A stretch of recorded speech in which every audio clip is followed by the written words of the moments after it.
Olá, você. Bom dia, boa tarde, boa noite para você que está me vendo. Sou na Argentina. Está começando mais um Perspectivas Negras, o seu webcast ancestral. E hoje vamos falar de raiva, de emoções, de sentimentos e uma série de outras questões. Como uma pessoa que sabe muito do que faz, do que fala e tem um jeitinho só dela. Vou chamar, vocês vão entender o que eu estou falando.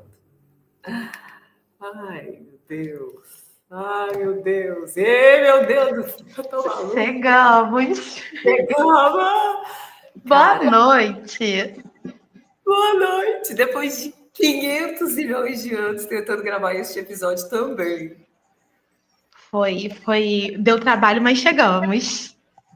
Tudo no tempo de tempo. Me conta quem você é e o que você faz. E por que você está aqui hoje, senhora?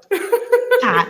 Bom, primeiro, quem eu sou? Meu nome é Jéssica, mas fui rebatizada há um pouco mais de um ano por Ifá como Olu Ibió. Sou psicanalista, sou macumbeira, sou ayahuasqueira, sou grande fã de experiências de expansão da consciência.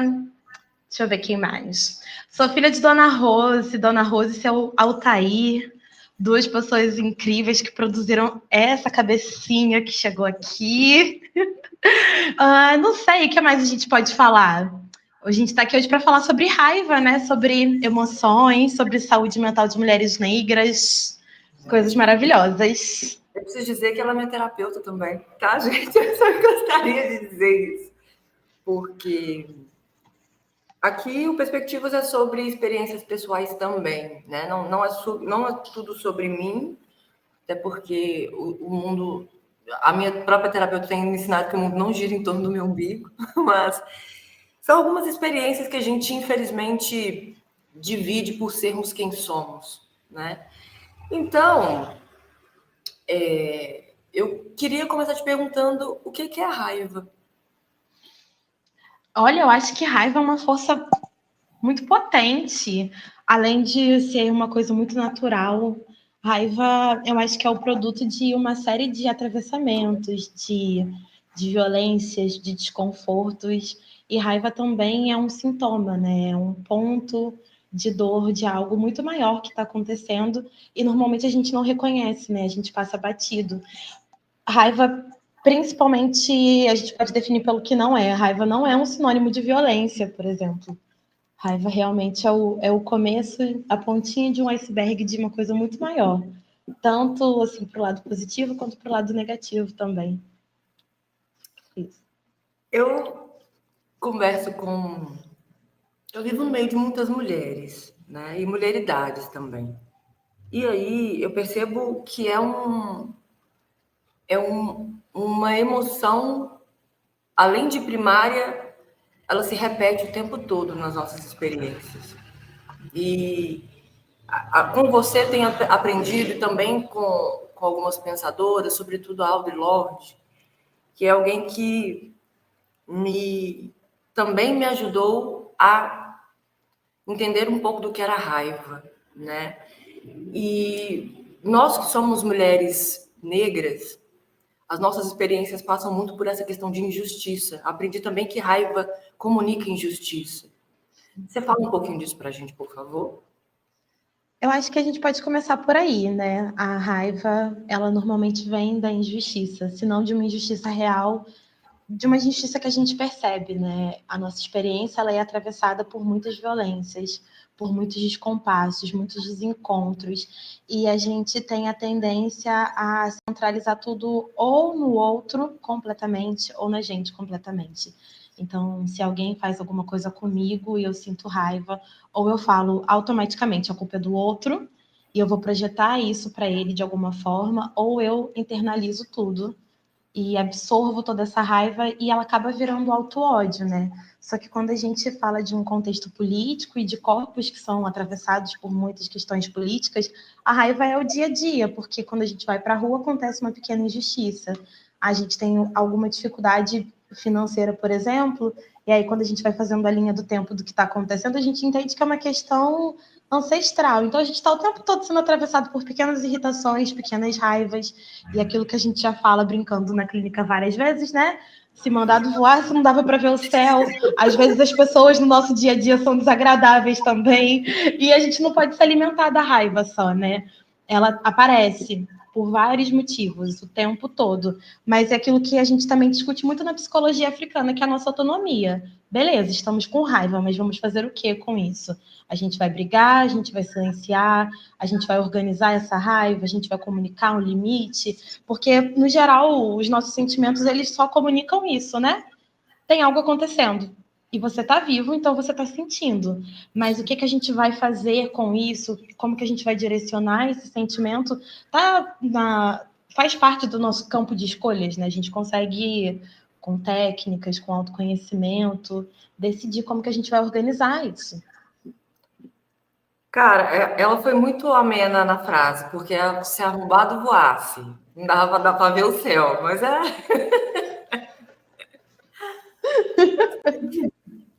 É sexta-feira, estamos polidas. É muito isso, assim. Desculpa, meu pai, já passou das 6, mas o dia ainda continua sendo do senhor, mas me perdoa, me perdoa.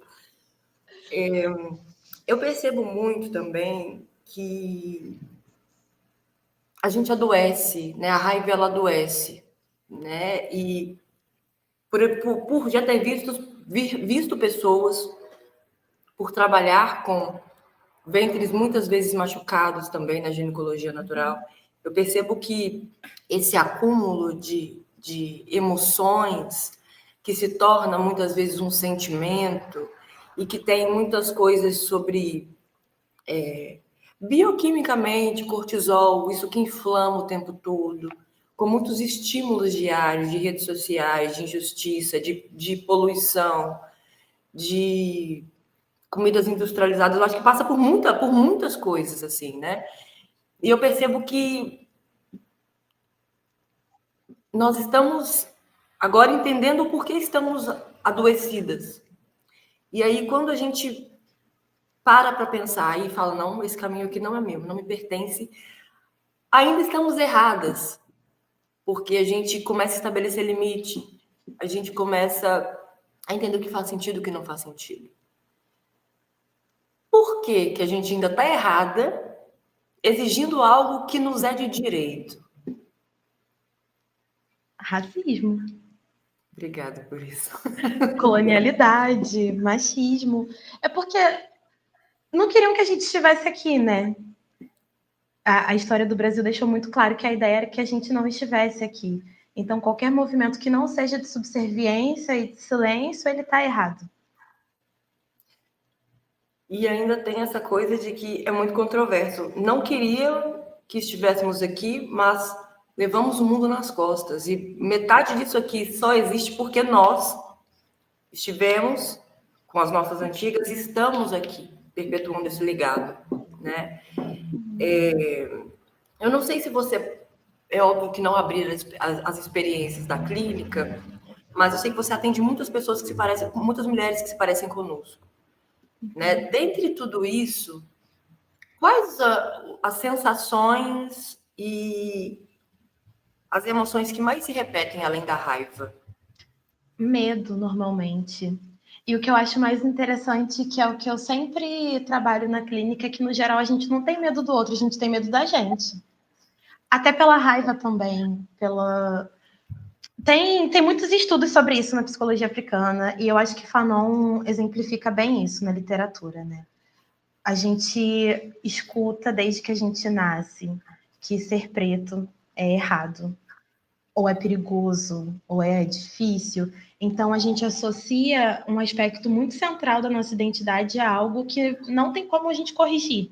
Porque a gente pode tentar qualquer coisa, alisar cabelo, se relacionar com pessoas brancas, não se aproximar da cultura preta, nada vai fazer com que a gente embranqueça de fato. Então a gente está sempre nessa busca inconsciente. Até a gente se tornar atento a isso, a gente está buscando se embranquecer de várias formas diferentes.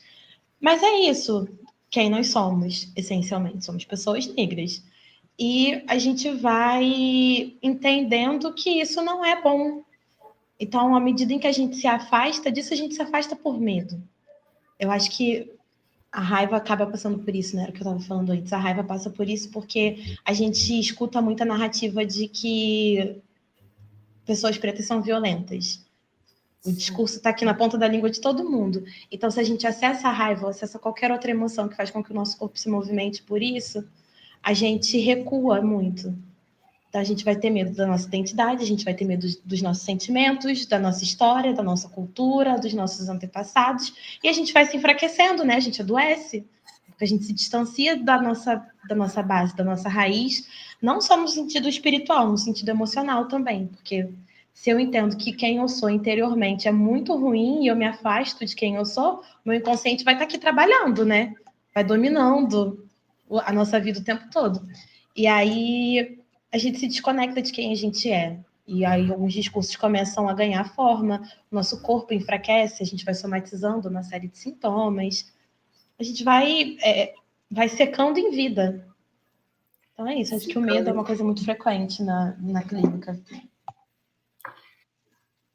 Falar de medo é sempre estranho, porque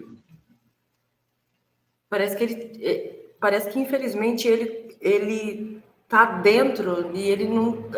E se a gente não observa muito bem, a gente não consegue entender o que é o medo, o que é alguma outra coisa, assim, sabe? Ansiedade também é uma coisa que eu vejo falarem muito. Eu nunca tinha me visto enquanto uma pessoa ansiosa. Depois de velha, que a gente brinca, né? Sobretudo no período da faculdade, eu me vi muito ansiosa. E aí a ansiedade é algo que tira também a possibilidade da gente de racionalizar as coisas, né? Porque a gente vai metendo os pés pelas mãos. Você pode falar um pouquinho disso, por favor, pra gente? Olha, Ná, eu acho que a ansiedade, no fundo, é insegurança, né? A gente antecipa o futuro quando a gente entende que no futuro vai acontecer alguma coisa que a gente não vai dar conta. E aí a gente vai confabulando cenários e tentando preencher as faltas que vão acontecer.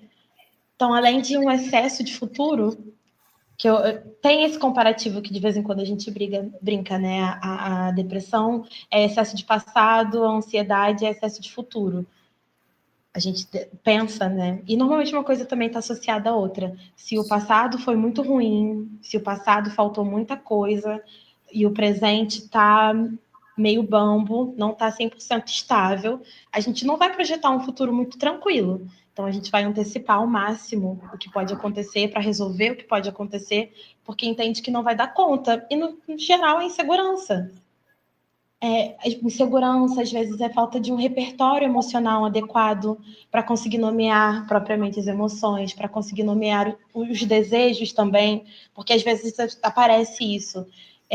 A gente projeta um futuro que o futuro não está ruim, é super ok, mas não é exatamente aquilo que a gente queria. Isso é muito comum na fala de mulheres pretas que estão em um processo de ascensão econômica.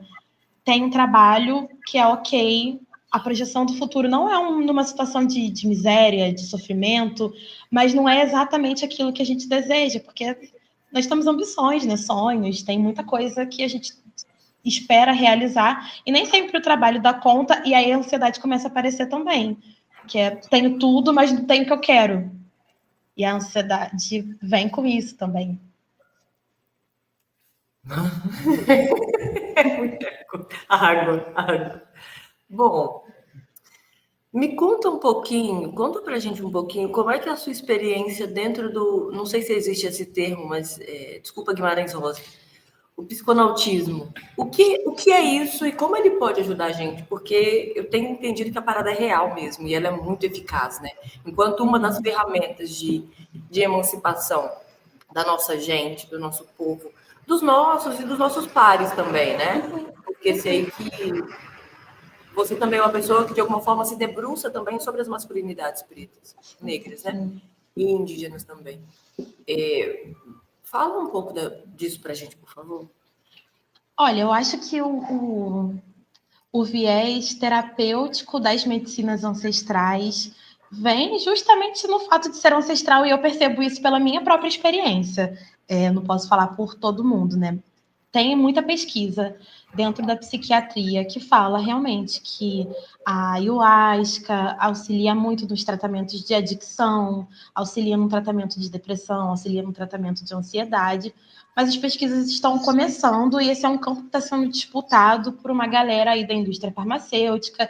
Inclusive, eu acho que é importante a gente até deixar esse convite, né, para pessoas pretas e indígenas retomarem esse lugar da psicodelia novamente, das medicinas ancestrais. A gente tem que largar o discurso de que tomar ayahuasca é coisa de branco, porque não é uma medicina indígena, antes de tudo. A gente tem que levar isso em consideração, os cogumelos também. E quando a gente imagina, né, esse contexto ayahuasqueiro, se a gente está imaginando um branco tilelê, é porque a gente tem que retomar esse espaço, porque esse espaço ele é nosso. Ele é dos nossos ancestrais, dos nossos companheiros de contato com essa terra. Então, tem esse primeiro ponto. Eu escrevi há pouco tempo um capítulo de um livro sobre isso, não só sobre a minha experiência com a ayahuasca, Muito mas também chique, gente. muito Eu chique. acho muito maravilhoso. Ai, menina, tá, vou contar direito. Eu ia contar só uma parte, mas vou contar completamente. Uma das primeiras experiências que eu tive com a ayahuasca foi uma experiência com as minhas entidades. Isso é muito comum de acontecer. A gente ter encontros com entidades, né? No meu caso, foram os meus Exus, mas pessoas que são acompanhadas de perto por outras falanges vão ter outros contatos. Isso é normal na ayahuasca. E nessa consagração, eu tive contato com o meu Exu, e eu me lembro que ele pegava tipo uma faquinha, assim, muito pequenininha, e ia fazendo vários cortes pelo meu corpo. Vários cortes. Pelos meus braços, pelo peito. E desses cortes escorriam, assim, um material viscoso, escuro, que eu não entendia direito o que era, e eu ficava perguntando para ele, o que é isso que está escorrendo de mim? E ele falava, isso é tudo que está te envenenando, a gente tem que tirar. E isso se estendeu por dias, assim, a consagração terminou, essa sensação de corte aberto pelo corpo continuou por muito tempo, até que teve um dia que eu falei, meu velho, eu não aguento mais, tem como você me explicar o que está acontecendo, ou resolver de alguma forma? E aí ele fez mais uns trabalhos, né, ele foi fechando esses cortes, e depois ele me explicou que o que a medicina precisava tirar de mim eram muitas amarras que tinham a ver com experiências na igreja, com o Ocidente, né? Ele não usou essas palavras, mas depois a gente foi entendendo que era isso que estava acontecendo. As experiências coloniais, elas envenenam o nosso corpo de dentro para fora. E elas têm envenenado a nossa ancestralidade há muito tempo. A gente... Eu não gosto de usar sujo, porque eu acho que é uma palavra que carrega um sentido moral muito grande, mas a gente fica com amarras, com fluidos, com coisas no nosso sistema que eles precisam sair de alguma maneira. E o que a ayahuasca faz, o que os cogumelos fazem, pelo menos comigo, é essa retirada mesmo. Sabe quando vão cortando as árvores para tirar látex? É mais ou menos isso. O que eu vejo, o que eu trabalho, o que eu pondero é que as medicinas elas atuam de uma maneira terapêutica porque elas forçam o nosso corpo a lembrar dos nossos modos de vida ancestrais. E a gente vai ressignificando as coisas, a gente vai mudando a nossa postura, a gente vai entendendo o nosso papel dentro da natureza, dentro da nossa comunidade. Isso vai nos aproximando da nossa ancestralidade. E é por isso que a gente fica saudável, porque o que adoece a gente é o Ocidente. Que adoece a gente é o embranquecimento. Se a gente volta, a gente faz o que eu acho que é o... Eu não me lembro agora se é o Wade Nobles ou se é o Naim Akbar, mas é um dos teóricos da psicologia africana que fala disso, que a nossa experiência natural seria de crescimento, de expansão. Nossa mente funcionaria perfeitamente como um trem que está alinhadinho nos trilhos, ele só seguiria o próprio destino. Mas a colonização nos tirou desse trilho. E a gente precisa voltar para ele. O processo de volta, às vezes, é muito doloroso. Às vezes não, é sempre muito doloroso e passa por muitas coisas. Mas depois que volta, a gente vai que vai. E quando a gente vai que vai, a gente vai levando o nosso coletivo ainda. Porque isso é muito típico da nossa consciência, tanto de pessoas pretas quanto de pessoas indígenas, que é a gente tem que ir junto. Eu sozinha não vou fazer o quê? Não vou fazer nada. Mas a gente junto forma uma confluência, a gente organiza uma coisa, a gente faz um podcast, a gente chama uma pessoa para perto, ajuda o irmãozinho que vem com aquele ori maravilhoso, junto, isso é uma outra coisa. E aí a gente vai deixando que os nossos ancestrais voltem para a Terra com condições cada vez melhores, né? Que eles deixaram uma condição melhorzinha para a gente vai melhorando para as próximas. E aí a gente vai. Eu tenho percebido o poder de estar em conjunto. O quão potente isso é, e assim, melhor, mais que isso, o poder dessa união despretensiosa e que vai somando pessoas, né? Uma pessoa que te apresentou outra pessoa e que de repente sabia fazer o que você precisava e aquela, cara, fantástico isso. Eu acho não. A gente já fala muito sobre isso, essa coisa de que você acabou de falar, dessa coletividade, dessa importância dessa coletividade. De não esquecer que não fazemos nada sozinhas, sozinhos, nada, nada, nada, né? Quando você fala dessas experiências muito intensas, sobretudo no caminho espiritual, quando a gente retorna, eu me deparo com uma parada chamada loucura.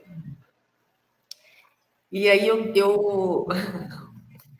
gostaria muito que você pudesse falar disso, por favor, porque eu lembro que a gente já chegou a falar sobre o quão isso é pesado, o quão esse retorno é pesado nesse primeiro momento, porque existem muitas coisas acontecendo, muitas coisas que já aconteceram, que estão internalizadas, e quando a gente se depara com isso, é a pergunta que eu sempre faço para você: eu tô maluca? Será que eu tô maluca? Aí você fala: você não tá maluca. Ou você espera Ou eu mesmo falo, isso? se você tá maluco, estamos malucas juntas, porque é isso aí mesmo. Porque não sei se é uma experiência que acontece ou aconteceu só. A gente fica. Como é que eu vou dizer isso? A gente fica para morrer mesmo de loucura, até tirar tudo isso, assim. O que é isso? Olha, loucura é uma coisa que eu acho que a gente poderia ficar 6 horas falando direto. Porque, Exatamente. e até pelo que eu vejo na clínica, né? A palavra loucura, ela aparece em duas situações. Ou com o medo da loucura, que tem muito a ver com a mediunidade, o desenvolvimento mediúnico. A frase, eu não sei se sou eu, ou se isso é esquizofrenia, não sei se é tal entidade, ou se eu sou louca, toda semana tem. E tem o peso da realidade, que é tão desconcertante que às vezes a gente acha realmente que está enlouquecendo. Sim. E aí, enfim, né, a gente pode desdobrar isso de muitas formas. Primeiro ponto, eu acho que o medo da loucura, que é esse medo que aparece no desenvolvimento da nossa mediunidade, é, mais uma vez, o medo da nossa potência. Por que cargas d'água eu vou ter medo da minha avó falando na minha cabeça? Com calma, peraí, vai com calma, porque eu tô tomando. Peraí. Mentira, não vai não. Joga duro. Porque assim, a gente entende que as nossas entidades, que os nossos ancestrais, eles se comunicam com a gente através da nossa intuição, na nossa cabeça. Orixá, Inquice, Vodum, todo mundo tá aqui, ó, falando com a gente, tá no nosso corpo. Sim. Se a gente tem medo da nossa cabeça, dos nossos sentimentos, de quem nós somos, pelo racismo, quando a intuição começar a despertar e começar a falar, a gente vai ter medo também. E a gente até falou sobre isso algumas vezes, né? Às vezes é difícil organizar as ideias. Porque é isso, uma entidade fala uma coisa, outra entidade fala outra coisa. E a gente pensa uma terceira coisa. E a gente tem que fazer. É a loucura, a gente tem que fazer aquele somatório de um e outro para fazer um balanço e entender o que é possível.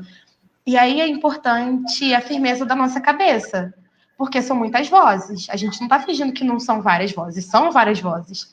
Mas no final de todas essas vozes tem a nossa voz.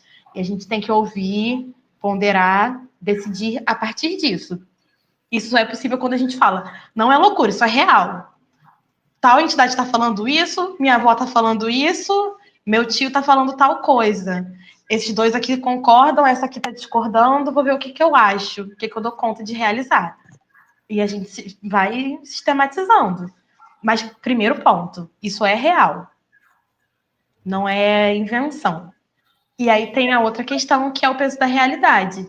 a ancestralidade ajuda e as entidades ajudam justamente no ponto que a gente não dá conta de resolver sozinha. E várias vezes o racismo não deixa a gente resolver muita coisa sozinha. Tem situações, sei lá, situações de trabalho, situações financeiras que a gente olha e fala, eu não tenho como fazer nada, esse caminho está fechado, essa realidade é muito dura, é desesperador porque a gente sente que não tem agência nenhuma, né? A experiência de castração de Freud ganha 3 andares a mais.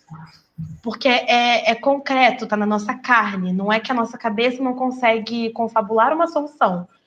O nosso corpo não acessa alguns espaços que a gente precisaria acessar pelo racismo. E a gente vai lutar, lutar, lutar, e a gente não vai conseguir ultrapassar isso nessa vida, pelo menos. E aí vem a loucura mesmo, que é o que a Zanderi chama de afrosurto, né? Quando a gente entende que o mundo não é cor-de-rosa, não é um moranguinho, é duro, é difícil, tem racismo, tem violência, tem machismo, tem os nossos traumas, tem milhares de coisas. E aí o desespero de perceber que a gente não consegue sair daquilo ali sozinho é horrível. E aí a gente sente muita raiva, às vezes. Às vezes deprime, mas às vezes tem muita raiva, que é a parte do surto mesmo, né? Um ciclo, né? Exatamente. E até a gente conseguir organizar essa raiva, que é essa energia de muita potência, para sair desse lugar com a ajuda da ancestralidade e da coletividade, demanda um tempo. Mas é tranquilo também, acontece. A gente segura na mão do outro e vai.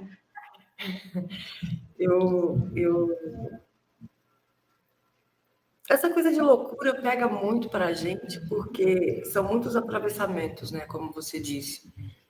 Além de ter essa carga emocional, essa carga muitas vezes nova, espiritual, agindo sobre as nossas decisões, muitas vezes, como você disse, a gente tem coisas que a gente não tem agência, não consegue resolver, mas ainda também tem os fatores externos, né, que não facilitam e não querem facilitar de forma nenhuma. Eu digo que eu gostaria muito de ter a autoestima de um homem branco, porque eles têm uma segurança de si, eles podem falar qualquer coisa mesmo, assim, essas coisas mais infundadas, e para eles está tudo bem. Mas E eles não se questionam se eles estão ou não malucos. Isso é uma coisa que a gente faz. Eles deliram um contexto e falam, não, é isso aí mesmo. Tá certo. E ainda coloca isso como verdade absoluta para que nós sigamos, né? Esse movimento que a gente faz dessa teimosia, dessa coisa que reivindica mesmo, e aí que muitas vezes nos leva a ser chamadas de raivosas. Então, quando nós não somos as raivosas, nós somos as putas quentes que só servimos para a cama. Gostaria de falar sobre isso, senhora? Eu gostaria. A gente ainda é chamada de arrogante, né?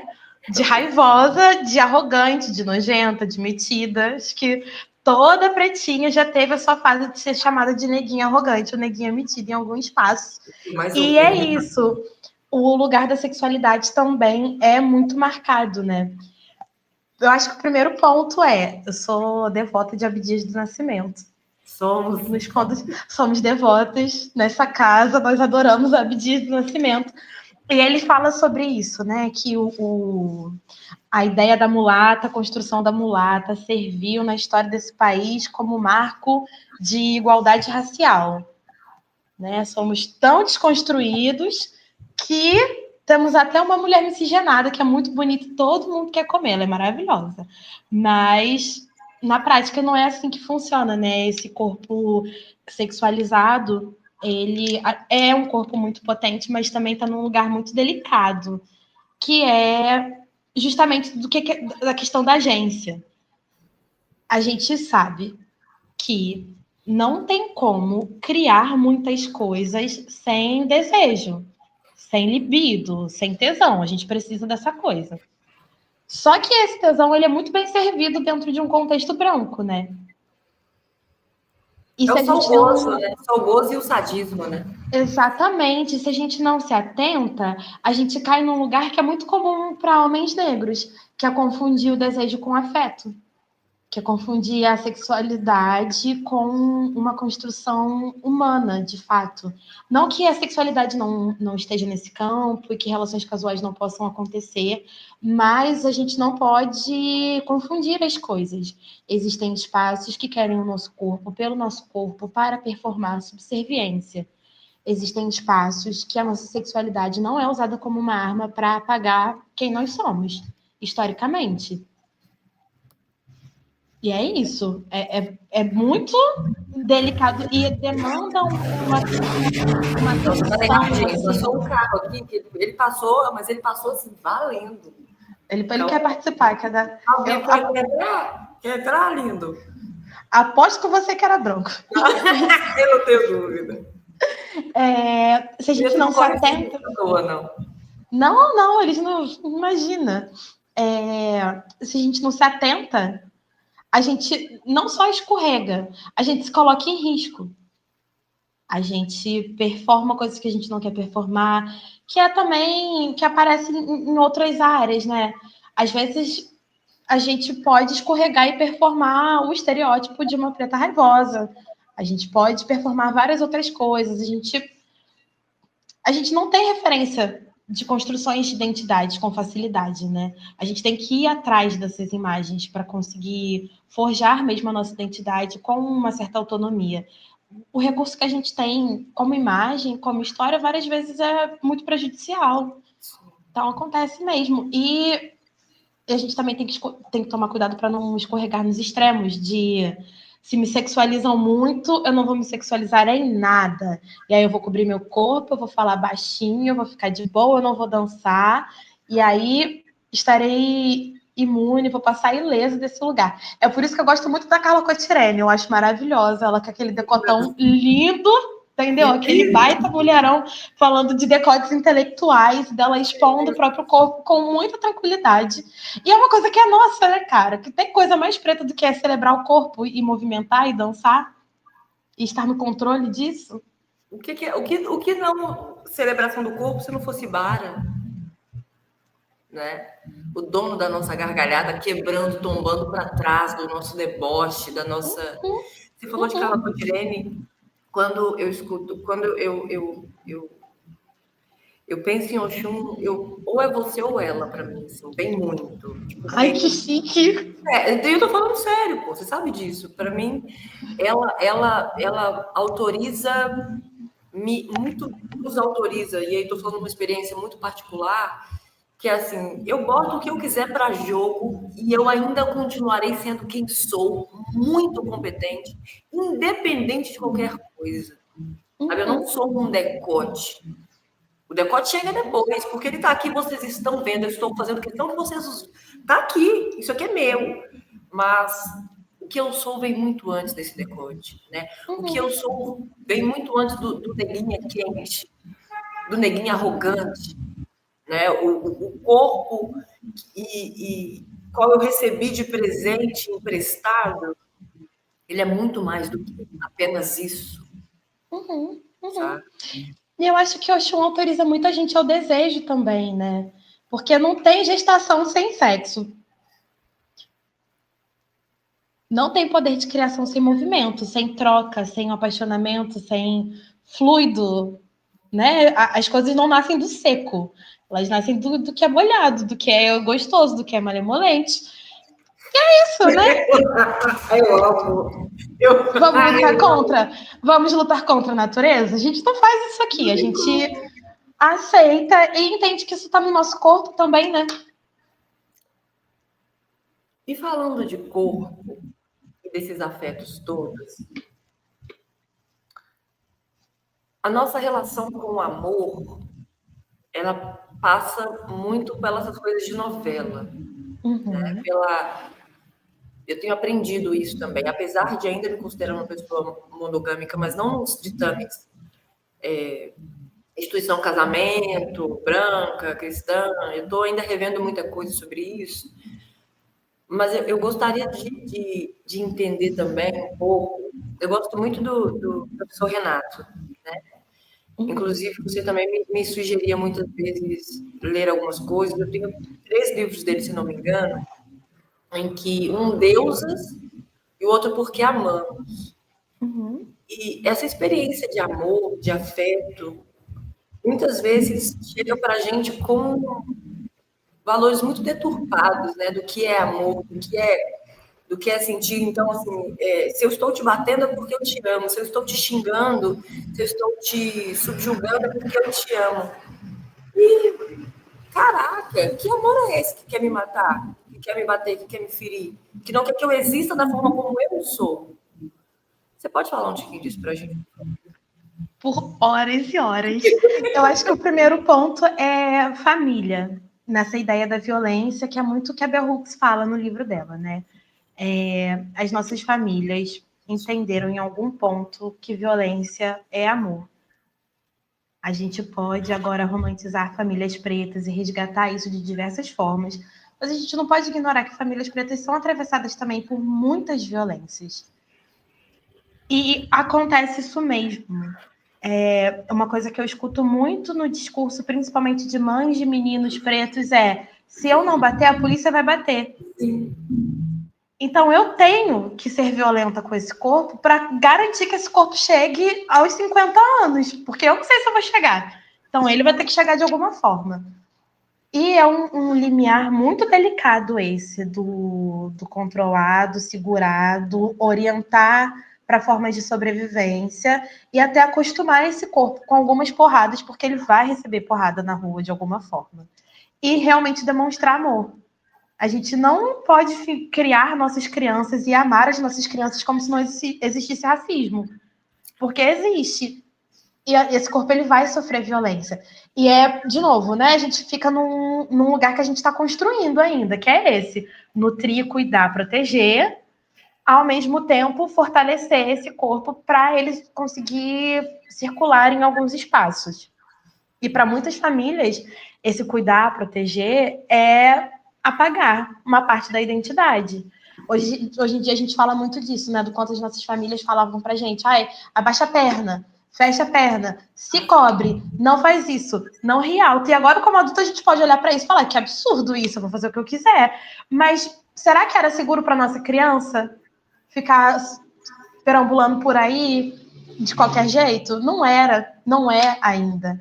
E a gente está sempre aqui nessa coisa, né? Retoma, reequilibra, entende, fala que saco, que pena que isso aconteceu, vou tentar fazer diferente nas próximas gerações, mas era o que a gente dava conta.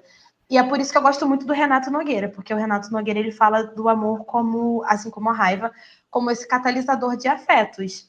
A nossa família várias vezes é muito violenta. A gente chega na vida adulta com muita dor, muita mágoa, muito ressentimento, mas às vezes, não é sempre que isso acontece, às vezes o afeto que a gente tem, o amor que a gente tem, consegue reorganizar as coisas para a gente conseguir manter de alguma forma uma convivência, uma continuidade dessa família.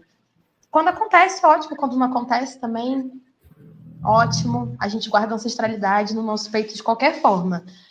E eu acho importante a gente começar a discussão sobre amor pela família, para a gente não cair na narrativa de que amor é só em relações afetivas sexuais. É só eu com o meu companheiro, minha companheira e os nossos filhos, e o que vai acontecer depois disso.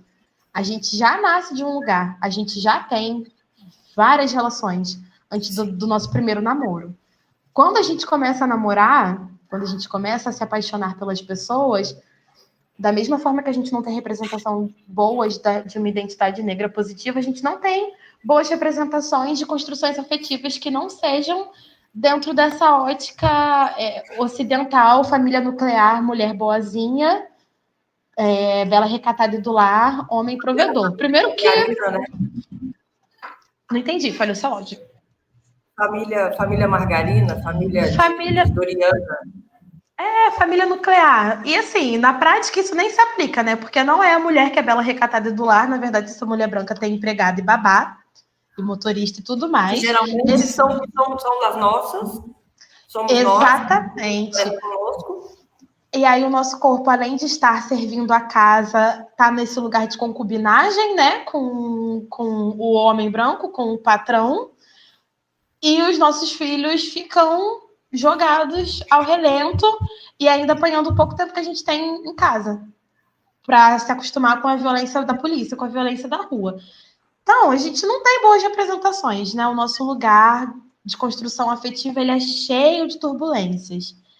É muito comum nas discussões, principalmente nas discussões sobre mulher, sobre solidão da mulher negra, a fala de que eu nunca tive amor antes, então agora que eu tenho a possibilidade, eu não vou dividir com ninguém. E não acho que seja sobre ter mais de um afeto, mais de uma relação. Eu acho que desmistificar o amor romântico com essa performance é desmistificar uma performance familiar que é colonial. Existem diversos relatos em África e na América de relações onde havia um acordo de exclusividade afetiva e sexual. E acontecia mesmo, acontece até hoje e é ótimo. Mas várias vezes a monogamia que a gente tem, que nos é apresentada, ela é de uma família branca portuguesa, católica. E se a gente, de novo, se a gente não se atenta, se a gente não busca as nossas referências, as referências do nosso povo, o que é que a gente dá conta, o que é que a gente quer dentro dessas relações, a gente vai reproduzir. E quando a gente reproduz, a gente tem vários problemas. Tipo assim, a gente não vai esperar que um homem preto que está começando a trabalhar agora banque todos os encontros o tempo todo e banque uma casa o tempo todo, porque a gente não tem recurso financeiro para performar o que o Calvo do Campari fala que é para fazer. E, não é... e assim, não estamos falando que é para as mulheres pretas que estão aí lutando a beça, falar fica com qualquer cara, fica com esse cara que não quer nada com nada, porque a gente sabe que também tem. Mas assim, estamos construindo coletivamente. Não estamos todos construindo coletivamente? A construção coletiva vai ser só entre as mulheres?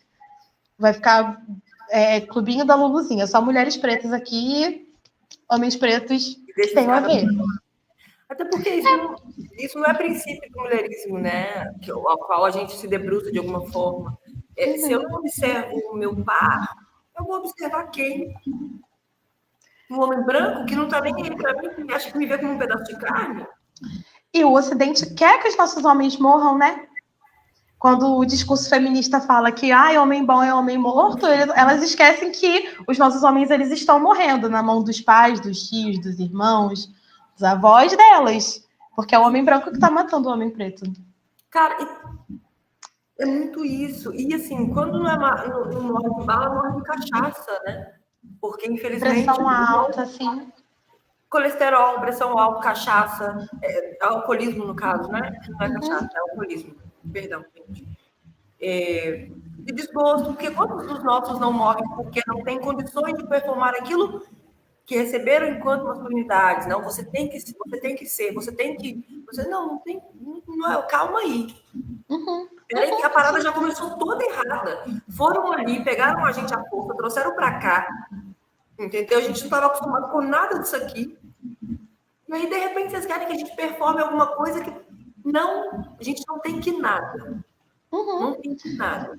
Exatamente, a gente não tem que nada. A gente não tem que salvar ninguém, porque eu, de novo, vejo na clínica e vejo até na minha vida pessoal também, mulheres pretas se apaixonando, tendo relações afetivas com homens pretos, ou com companheiro, ou com irmão, ou com pai, e o esforço eu vou salvar essa pessoa. A gente tem que ter respeito à autonomia do outro ainda. A gente fala, orienta, a gente ajuda, pensa, se organiza coletivamente para isso, mas nem sempre a gente vai dar conta de tudo.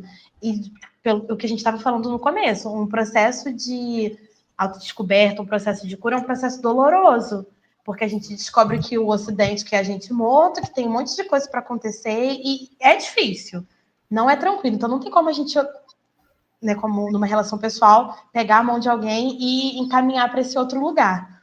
Eu gosto muito de uma frase do Rico da Laçã, que eu acho que perpassa por tudo isso, que é: o que eu sei sobre o amor eu inventei. A gente precisa largar todas as concepções ocidentais que a gente tem do que é amor, do que é saúde, do que é estabilidade, do que é espiritualidade, do que é família, do que é casa. A gente tem que largar. Ou a gente retoma o que os nossos ancestrais tinham, ou a gente cria o nosso hoje com as necessidades que a gente tem.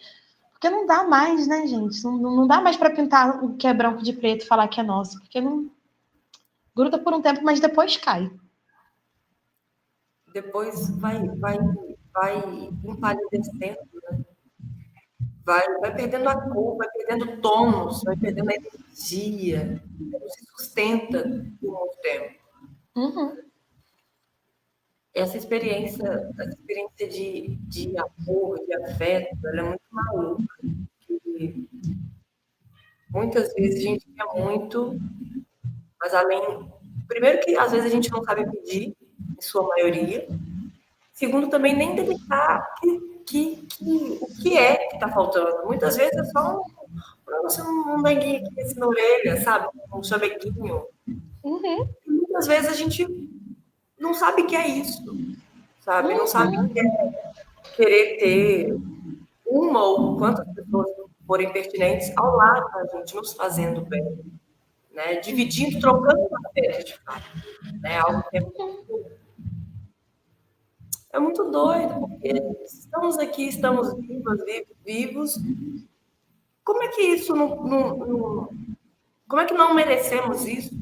Por que só o amor pertence a uma parcela da população que está aqui? Oi, me dá aqui meu torrão aqui, vem me dando minha parte, vem me dando minha parte. E minha parte grande ainda. Tá maluco, hein? Sabe uma coisa que eu vejo, e eu vi até em mim isso, que eu demorei um tempo para me acostumar também, que é o quanto que a gente se irrita às vezes com demonstrações de afeto. E mãe preta faz muito isso, que é os filhos chegarem abraçando, lambendo muito e ficar, ai garoto, sai de perto. A gente não está acostumado. Nas primeiras experiências que eu tive nas consagrações de ayahuasca, porque o pessoal é, de fato, todo gratiluz, amor e tudo mais, eu via as pessoas se abraçando e demonstrando carinho, e eu ficava puta da vida, eu ficava muito irritada. E eu ficava me sentindo mal, eu olhava e falava, gente, que saco isso! Precisa toda hora, todo mundo desse jeito, se agarrando, se abraçando. E aí, não, e a medicina muito carinhosa, muito cuidadosa. Eu falava, Jéssica, é assim, é Precisa, amor, Jéssica. é tranquilidade, tá vendo? Olha só, um abraço, como que é tranquilo um abraço. E eu, que é filha da minha mãe, né, ficava, ai, gosto dessas coisas, toda hora fica gostando. Gosta, tira a mão de mim. Tira a mão de mim. E aí, com o tempo, eu fui percebendo, né? Eu me irritava muito com demonstrações de amor e de carinho. Eu tinha muita dificuldade de aceitar. E aí eu achava, às vezes, que era controle, às vezes eu achava que era manipulação, até eu conseguir relaxar e descer um pouco desse lugar e compartilhar isso com as pessoas também. Porque eu também me travava. E eu vejo muitas mulheres pretas se travando, né? Tem vontade de demonstrar carinho, de fazer coisas pelo outro e ficar se segurando para não romper esse lugar de não. Sou bandida, sou pretona, sou forte, eu não vou ficar. Você acha que eu vou fazer isso para mais? Às vezes vai super fazer, vai fazer para as amigas, vai fazer para a família. Nesses últimos tempos, eu fiz esse compromisso pessoal de tratar as pessoas da minha vida com o mesmo afeto e cuidado que eu trato todos os meus pacientes. E aí eu fico assim, vou fazer um bolo para vocês. Venham para minha casa, que eu vou fazer bolo para todo mundo. Eu vou fazer um banho de erva. Vai todo mundo pro mar. Vai todo mundo lavar a cabeça com essa água de coco, que eu vou rezar para todos vocês. E tem sido muito bom e é uma coisa que tem muito a ver com nossa cultura também. Psicologia africana fala muito de ritmo. A gente se conecta coletivamente com a nossa ancestralidade a partir do movimento, a partir do ritmo. E à medida em que eu fui me dispondo a ser uma pessoa mais afetuosa, as rodas de samba foram se abrindo, né? E aí, constantemente, eu me vejo numa roda de samba com um paredão de pessoas pretas em volta, dançando muito. Eu falo, cara, isso é amor. Isso é Sim. muito amor. E é silencioso. A gente não fica na performance ocidental de tal pessoa é namorado, tal pessoa é amigo, tal pessoa é tal coisa, e aí essas relações vão escalonar desse jeito, a gente tem que performar dessa forma, mas é amor do jeito mais puro e sincero, que é o que a Bell Hooks define, né? Um desejo genuíno, o amor é esse desejo genuíno de nutrir e cuidar do espírito do outro. E é isso, só o cuidado, o espírito do afeto, nutrir o espírito do afeto e falar, é isso, amo essa pessoa e sou amada por ela. Cara, assim, provavelmente nada está descolado, né? Quando você me conta que você está nesse momento, Eu estou exatamente nesse momento também. E muitas vezes eu falo assim, eu ainda dou uma necessidade, assim, peraí, mas isso aqui sou eu. Mas aí a minha cabeça fala assim, ei, é exatamente o que você precisa ser, o que você quer ser e o que você é. Essa coisa do cuidado, um banho de ervas mesmo, assim, sabe? Uma pessoa fala, oh, tá precisando tomar um banho de uma coisinha aí, tá precisando ter uma água de coco nessa cabeça aí, do meu jeitão. Às vezes eu ficava, será que esse cuidado sou eu mesmo? Será que essa pessoa que fala desse jeito sou eu? Eu tenho me descoberto tão afetuosa que eu tinha muito problema em querer, não gosto de mim, não gosto em mim, tira a mão de mim, tira a mão de verdade, sabe aquela coisa assim, tipo, ai. E aí quando eu passo a me permitir isso, a roda de samba mesmo, assim, se abre, uau, isso que estava guardado. Tava esperando por mim todo esse amor de desconhecidos que eu olho nos olhos e eu canto declarações de amor. Sabe? É aquele momento que é muito nosso, né? Que a gente tá aqui no samba, no pagode aqui, ó, com a mãozinha do Camafeu aqui, ó. Aqui, ó, aqui, o copinho aqui, um cigarrinho aqui. Sabe? Um homem guimento aqui, ó. Meio que esse descarado aqui, ó. Sabe? Olhando nos olhos dos desconhecidos, quando toca nos braços da batucada, você abraça seus amigos, todo mundo lacrimejando, coisa linda. Todo mundo no mesmo movimento. Assim. Se tem um contratempo, geralmente é branco. Mas, desculpa, porque sério, pô, gente, vai no samba, mas para, dá, que é isso, tá contratempo demais às vezes. Eu sei, tá demais aí, dá um contrato no pau de meu irmão. Mas assim, eu não queria que essa conversa acabasse, nem hoje, nem nunca, porque nós já chegamos a 53 minutos, é sério, e a gente não falou nem metade do que a gente combinou que ia falar. Eu também quero deixar um convite para que você volte quantas vezes você quiser. Você sabe que, assim, abriu a porta, bateu a porta, falando, tá, vem. Vem, eu soltando o microfone.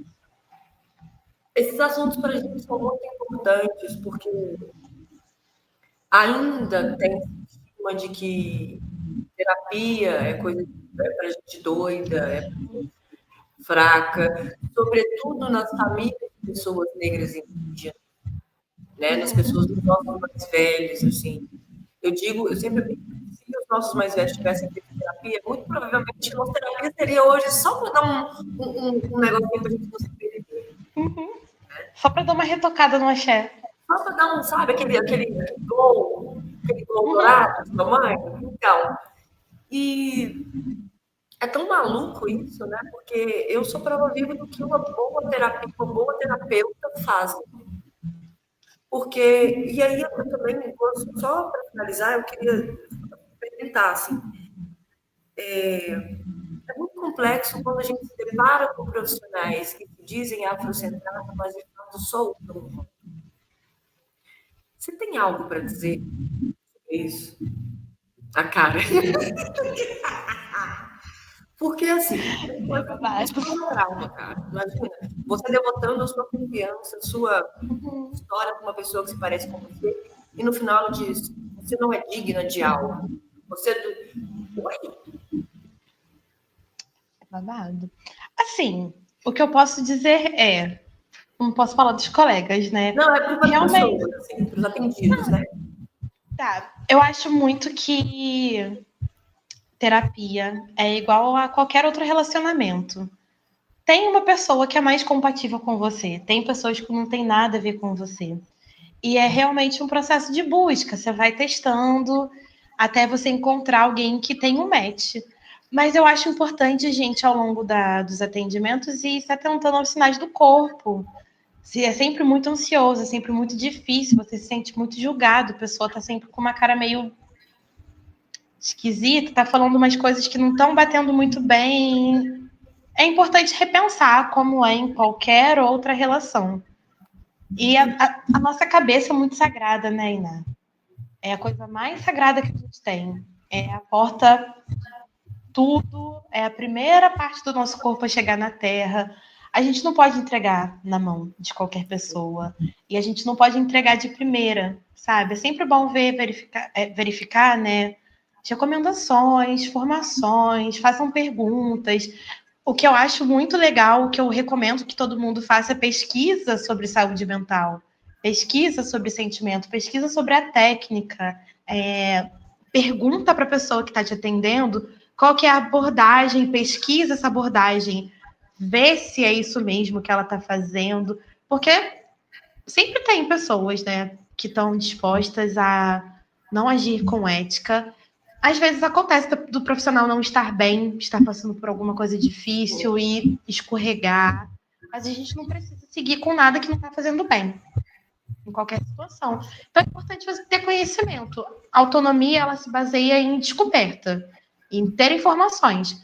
Então, assim, para se prevenir de qualquer pessoa que vai tratar qualquer coisa da nossa saúde mal, a gente tem que saber, né? Sobre a nossa cabeça, sobre o nosso corpo, sobre a nossa espiritualidade. Isso serve para quem está buscando terreiro também, né?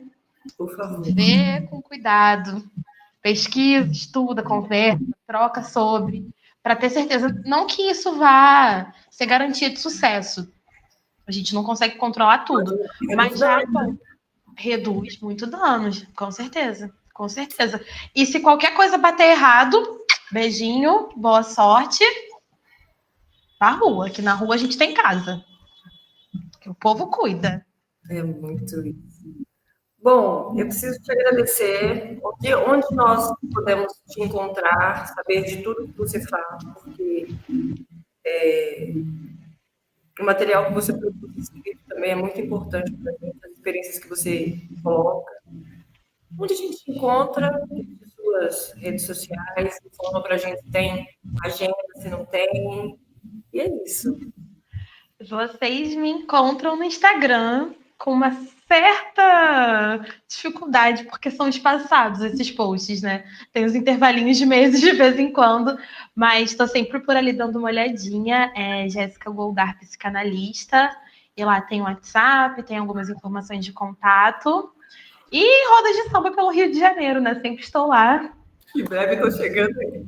Em breve estaremos lá estaremos nas rodas de samba do Rio de Janeiro, que também não falha um poeira puro, um fruta do pé, um terreiro de crioulo, um samba de caboclo. Estarei lá, provavelmente, na beira da roda, chorando, com a mãozinha no peito, garantido. Sentindo. Bom, mais uma vez eu te agradeço imensamente pela paciência, por todos os ensinamentos. Eu acho que a sua orelha deve queimar muito, porque eu falo muito de você, é sério, eu falo muito de você com as pessoas e eu estou muito abençoada de viver tudo isso com esse cuidado, assim, sabe?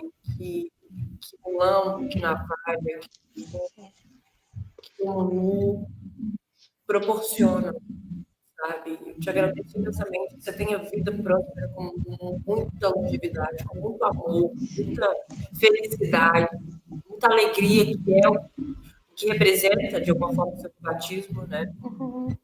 Muito dinheiro que a gente gosta, muita coisa boa, muita gente que te mereça, muita gente que te mereça.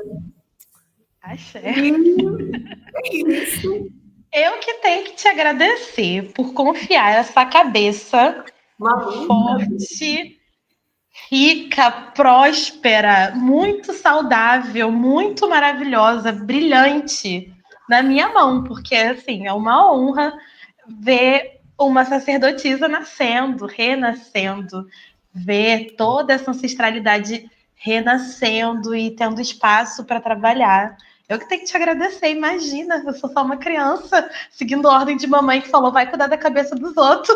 Eu que tenho que agradecer. Você, enquanto uma sacerdotisa, também sabe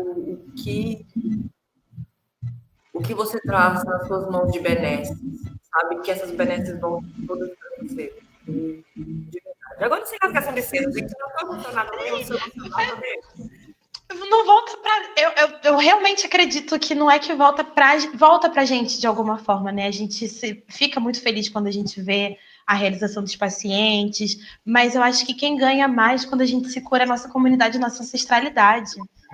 É a nossa tataravó que morreu sei lá quantos anos, que tá falando, gente, olha lá, a menina não tá trabalhando no final de semana. Aquela lá, olha, Meu Deus do céu, a casa dela toda decorada, bonitinha, do jeito que eu não pude. Ah lá, ganhando um cafuné, nunca pude ganhar um cafuné.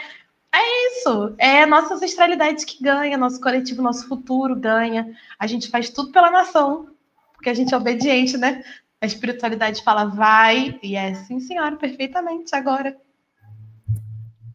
Cabeça não passa orelha, orelha não passa cabeça, né? A gente só cumpre. A gente só obedece. Quero agradecer a quem ouviu até o final, a quem ouviu, a quem não ouviu até o final.